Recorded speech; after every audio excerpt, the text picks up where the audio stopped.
Hello. This is the 2nd of May, but it's cold out.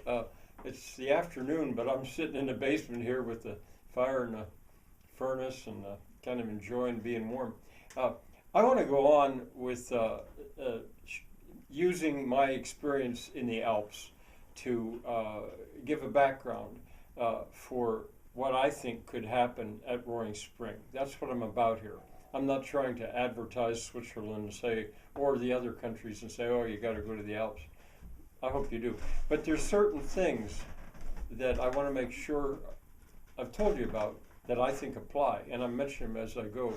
I'm coming to Lucerne, Lucerne, normally in English, Luzer, Lucerne in Swiss and in German.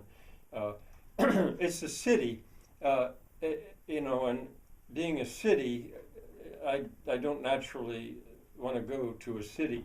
But of all the cities in Switzerland, in the Alps, I would say there's the city. If you're going to go to a city, there's the one you should go to if you can. And a lot of tourists agree with that. Not Bern, which is the capital, not Munich, unless you want to, well, that's Germany, but if you want to get into drinking lots of beer at Oktoberfest, not even Zurich, which is a Swiss city, but Lucerne. I'll mention a couple other cities later.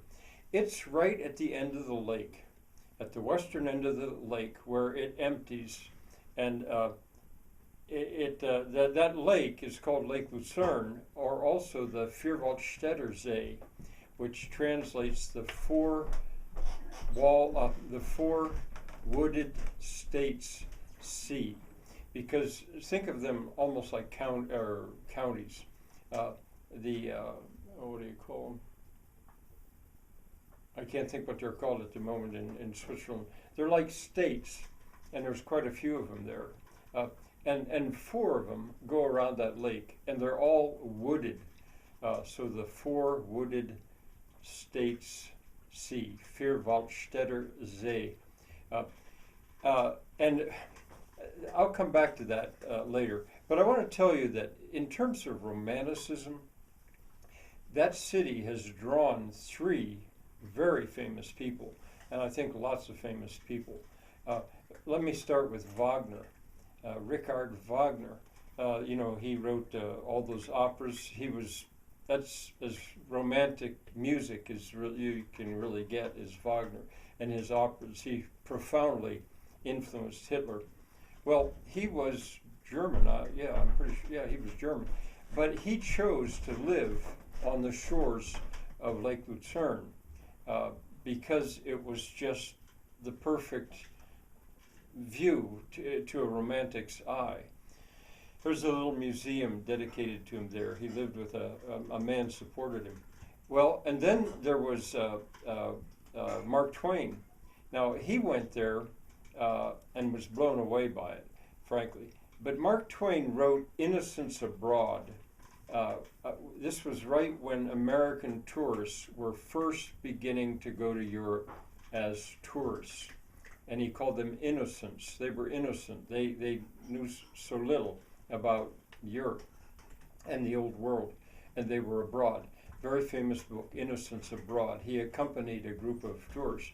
Then later, he wrote a book called A Scamp Abroad, which is sort of funnier, where he went back traveling, I think, mostly by himself. I've read them both, but Innocents Abroad is a really famous one. But I think it was in The Scamp Abroad that he writes about going to Lucerne, and he writes about climbing the Rigi, R-I-G-I, Rigi. It's a mountain right down there by Lucerne.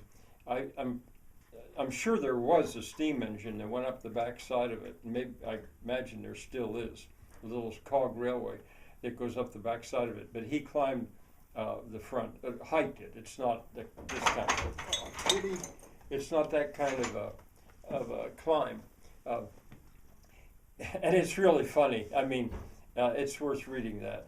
So Mark Twain, and he was going where American tourists were drawn there. I mean, they also were influenced by the Romanticism. Of course, he found humor in it. They were Victorians by that time. And mentioning Victorians, well, Queen Victoria of England, she went there. And she stayed in a hotel which is like perched above, not real high up, but perched above Lucerne and the river that goes out it, White up there. I've never been up to that hotel, but you could easily go up to it. That's where she stayed.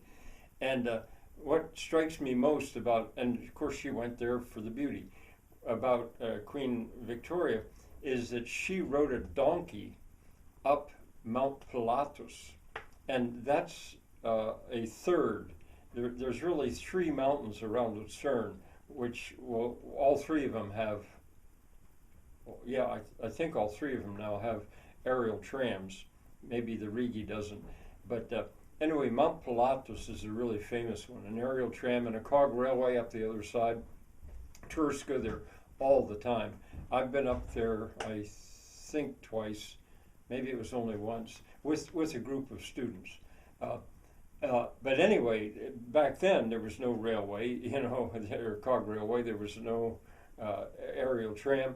So Queen Elizabeth rode a donkey in order to safely, well, and also she was queen, get to the top of Mount Pilatus. Now, I'm sure there were many, many other famous people have gone to Lucerne, but those are the ones that really come to mind.